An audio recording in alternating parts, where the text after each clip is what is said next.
From time to time, topics pop up that we have plans for a full redirect episode, but that our audience also deserves a quicker heads up, so to speak. With that in mind, we're introducing a Cliff's Notes version of these topics to be followed by a redirect episode. We're calling these BTW with BlackTruck Media and Marketing, as in, oh, by the way.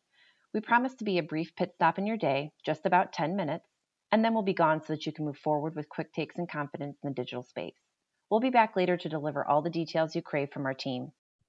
Welcome to BTW with BTM. I'm Jason Dodge, founder and CEO of BlackTruck Media and Marketing. On this episode, we're going to discuss one of the biggest changes in local SEO since Google MyBusiness changed its name to Google Business Profile, or GBP. So a little bit of background. Late this fall, Google pressed forward with additional changes to its Google Business Profile platform, GBP Profile, the local search platform formerly known as Google My Business.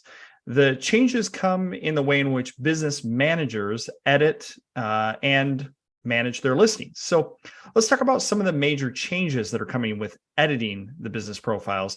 So major changes are going to really impact the way in which anyone who's managing a business profile will access and make those edits to a GBP listing.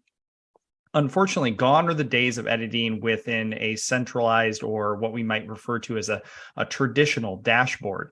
So search marketers and local SEOs, we shouldn't be surprised by this, as Google has alluded to these changes ever since it started to come out in the industry somewhere around this summer, sometime in July of this past year, with the arrival of Google's new merchant experience, NMX. This is Google's interface that allows you to edit those GBP listings right inside of the search engine results pages, or SERPs, for those of you not familiar with that. While it's taken a couple months to see this all come to fruition, it should be completely rolled out, for the most part, across most industries. And so editing your GBP listing looks very different now. So what are some of the differences, or what's different with GBP now than what we used to have? Well, for the most part, some of the edit features, such as your baseline information, hours of operation, etc., might bounce you back over to what feels like the old editor. And it's good to keep in mind that this is not the same for everyone or every location, meaning it's going to be on a case-by-case basis as to whether or not that interface is completely changed. Now, managing multiple locations is not going to require you to log into a dashboard anymore to then make a selection of the location then that you want to edit and kind of jump through those hoops. You now simply are just going to go to the SERPs for that. So you're going to go and do a Google search for that actual business, which is kind of odd, but I suppose I can understand the direction they're trying to go with it. Performance metrics have also changed. You're no longer going to find things like photo insights in the performance area.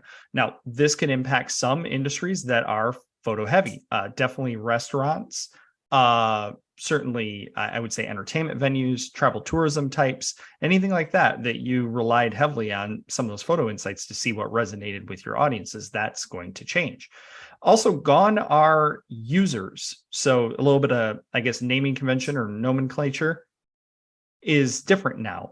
So users that were assigned to your location should now be referred to as managers.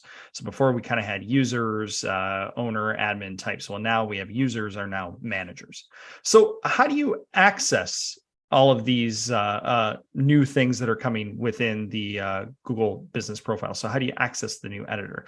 So accessing GBP editor is pretty simple. If you're logged into Chrome with the account that you're used to accessing your brand's GBP listing, you just simply do a search for that business. Or if you're an agency, you do a search for that client, in our case at BlackTruck.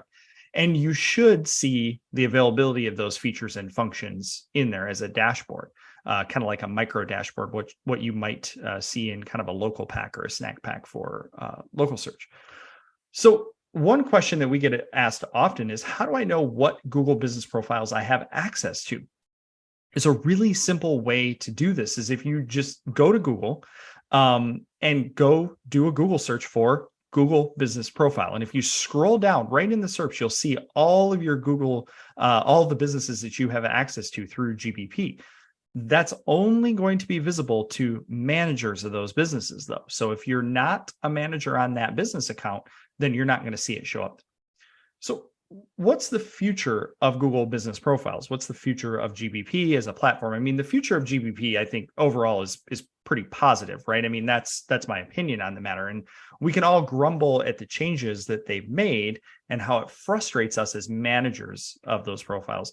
We do have to remember that there were probably some features in there that were maybe a little bit lackluster before. And there's certainly been some local SEO pros like Claire Carlisle and a few others that have definitely spoken out about that. And I think that's important, is that some of the suggested updates and user interfaces were a bit clunky before.